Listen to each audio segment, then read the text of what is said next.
Hello everyone, welcome back to Film Decoded. In this video I am going to decode one of the thriller mystery film from 2020. Title, The Kid Detective. Before we get to the storyline, I'd like to everyone a happy and great day. Without wasting a time, let's beginning the story. The film opens in a quiet suburban neighborhood as a teenage girl named Gracie walks alone towards school. A car creeps behind her. She notices and slowly approaches it, recognizing the person inside. Scene cut to Abe, a once celebrated kid detective who's now a washed-up adult, barely holding his life together. He relies on pills to focus and lives in a cramped, filthy apartment with a roommate. Things hit rock bottom when his concerned parents visit and are horrified by the mess. Trying to save face, Abe lies and claims he's working a big case. In reality, he's been hired for something absurd, figuring out if someone is gay. That night, Abe visits a local bar for a drink. He's warned that Rory, his old nemesis, is there. Abe stays anyway and ends up getting beaten in the parking lot. We then flash back to Abe's childhood. At 13, he was a legend, a boy genius solving petty town mysteries out of a treehouse office. Missing lunchboxes, cheating boyfriends, nothing escaped his sharp mind. He was so brilliant he could predict a movie's ending just minutes in. Soon, the whole town pitched in to give him a real office. His assistant? Gracie, the mayor's daughter, who he paid in soda. One day, Principal Owen approached him about missing fundraiser money. Abe quickly blamed Rory, the school bully. Even the police came to him with their problems. But then everything changed. Gracie disappeared. On her way to school, she vanished without a trace. The police searched, but with no leads, the town turned to Abe. He gave it everything, obsessing over every clue. But he failed,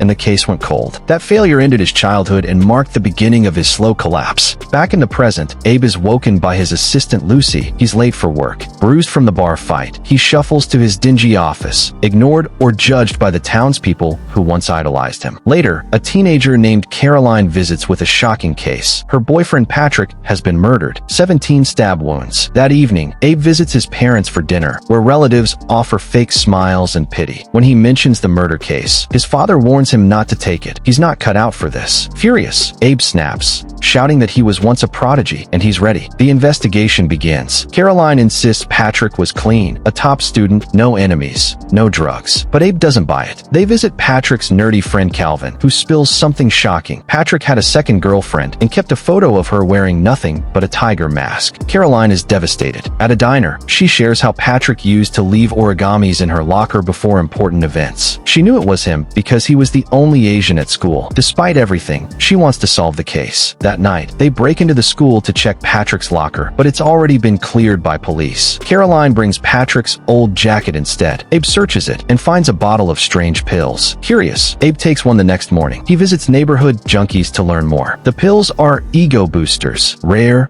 illegal drugs that enhance confidence. The boys point him to a shady candy store, but it's a dead end. Suddenly, the pill kicks in. Fueled by a surge of boldness, Abe storms back to the boys and beats up their leader for lying. Terrified, the boy confesses. The Red Shoe Gang sells the pills. Abe confronts the gang, but learns little. Later, he visits Patrick's grieving parents. When he brings up the drugs and multiple relationships, the mood sours and they ask him to leave. Then, a breakthrough. Lucy finds the Tiger Girl's social media. Abe meets her and learns a disturbing truth. Patrick was used as a drug mule. His clean image made him the perfect distributor, especially since school staff never suspected top students. The photo was actually of this woman, not Caroline. Next, Abe questions Principal Irwin again. He brushes it off, but reveals Calvin once mentioned Patrick might be up to something shady. Suspicious, Abe sneaks into Calvin's room. He finds a note revealing Calvin has a crush on Caroline. While hiding in the closet, Abe suffers through hours of Calvin gaming, and later, even has to hide in Calvin's sister's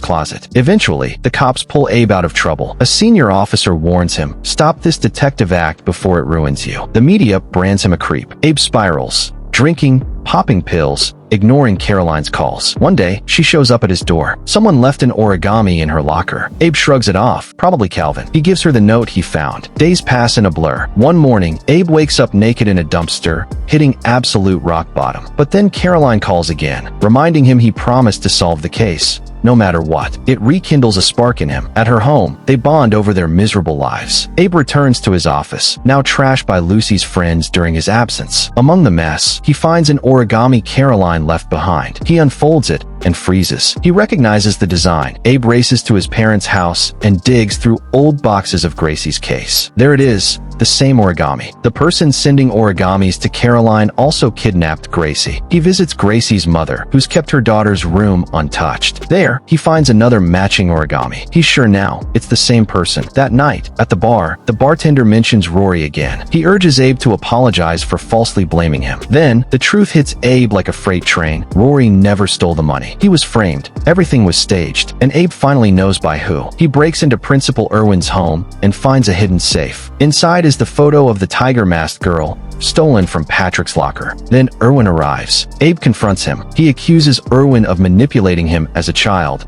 staging the fundraiser theft to test him. When Abe falsely accused Rory, Irwin saw it as a green light for something worse. Irwin denies it, until Abe shows the tiger photo. Abe reveals Irwin was obsessed with Caroline, mistaking the masked girl for her. In a jealous rage, he killed Patrick. The truth is even darker. Irwin is a pedophile. Broken, Irwin finally confesses. He admits to kidnapping Gracie and that Caroline is their daughter, abandoned at a church after Gracie died. Then, without warning, Irwin kills himself in front of Abe. Horrified, Abe grabs a beer from the fridge, then notices something odd. Pop sodas, neatly stacked. A flash of memory triggers, and Abe rushes to the shed. He swings open the door and finds Gracie, alive, frail, and barely surviving. In the aftermath, Abe becomes a national hero. The governor honors him. Even Rory, after all these years, shakes his hand. In the final scenes, Abe returns to his office. Caroline is there. She's devastated. She now knows she's the result of a forced relationship. Abe asks if Gracie has reached out. Caroline replies, she's just a kid. Abe solved the mystery. He saved the girl. He's a national hero now,